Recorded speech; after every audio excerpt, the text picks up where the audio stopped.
শুরুর রাজবাড়ি থেকে আজ আবার চলে এসেছি সৃজনী শিল্পগ্রামে। তার কারণ গতকাল তো এসেছিলাম কিন্তু ঠিক ঘোরাটা হয়নি, একটুখানি ঘুরেই চলে গেছি। আজকে এই জায়গাটা সম্পূর্ণ ঘুরবো আর তোমাদের দেখাবো। বন্ধুরা, চলে এসেছি পুতুল ঘরে। এ দেখো, ছৌ নাচের বিভিন্ন মুখোশ এখানে রাখা আছে।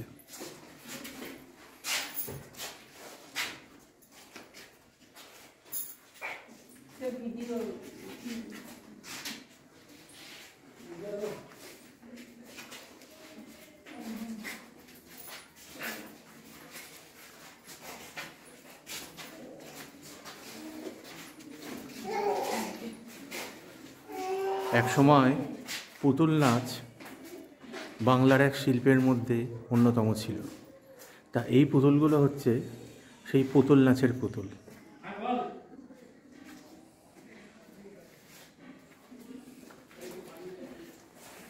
দেখো পুতুল নাচের কত পুতুল এখানে রয়েছে, আর ওপরে রয়েছে ছৌ নাচের বিভিন্ন মুখোশ।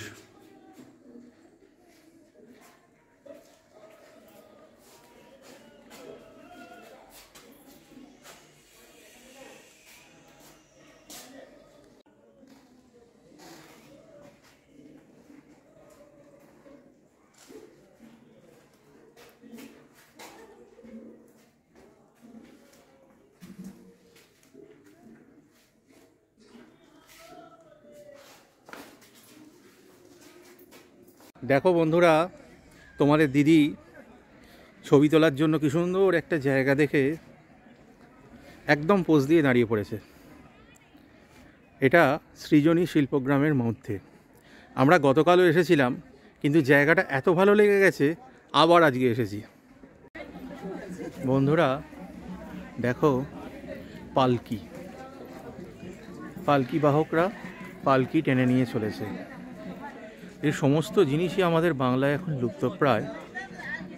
তা একটা সময়তে যোগাযোগের ব্যবস্থা হিসেবে উচ্চবিত্ত শ্রেণীর মধ্যে পালকির খুবই প্রচলন ছিল। আমরা একটু আগে তোমাদের পালকি দেখালাম। এ দেখো, পালকির এখানে পালকিতে বউ নিয়ে যাওয়া হচ্ছে। আগেকার দিনে বিয়ের পর বর যখন বউ নিয়ে যেত, পালকি করেই নিয়ে যেত।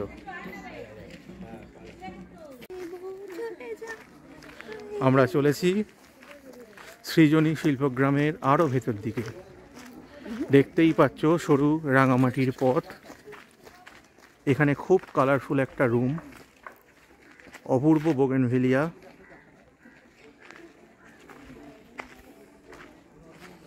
ভেতরে অনেক কিছু রয়েছে কিন্তু আমরা সেগুলো ঢুকছি না।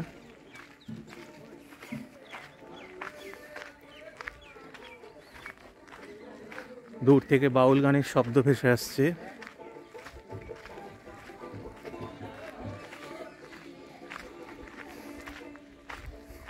সত্যি বলতে কি, এই সৃজনী শিল্পগ্রাম এমনভাবে তৈরি করা হয়েছে, ঠিকভাবে দেখতে গেলে পুরো একটা দিন এখানে লাগবে।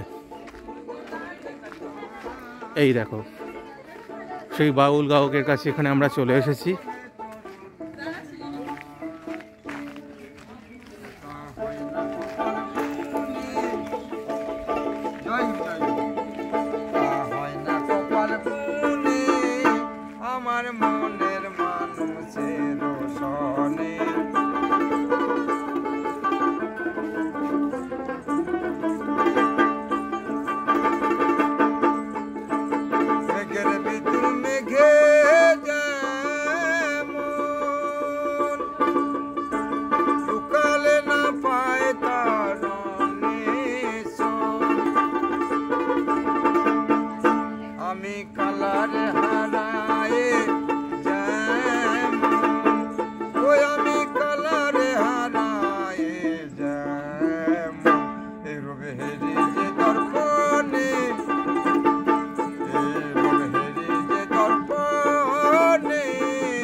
তোমাদের দিদি আজ আবার নাচতে শুরু করে দিয়েছে।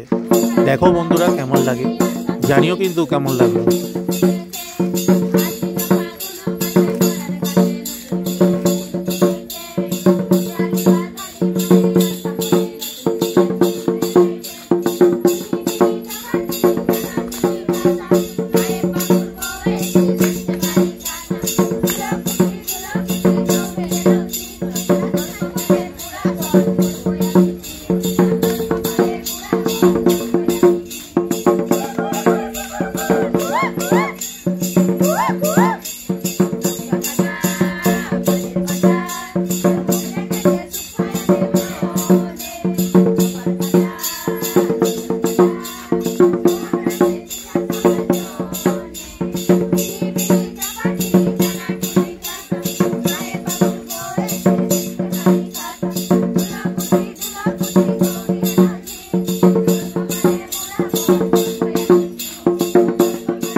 বন্ধুরা, তোমাদের ডাইনিং স্পেসটা দেখানো হয়নি, আজ একটু দেখিয়ে দিই এই সুযোগে।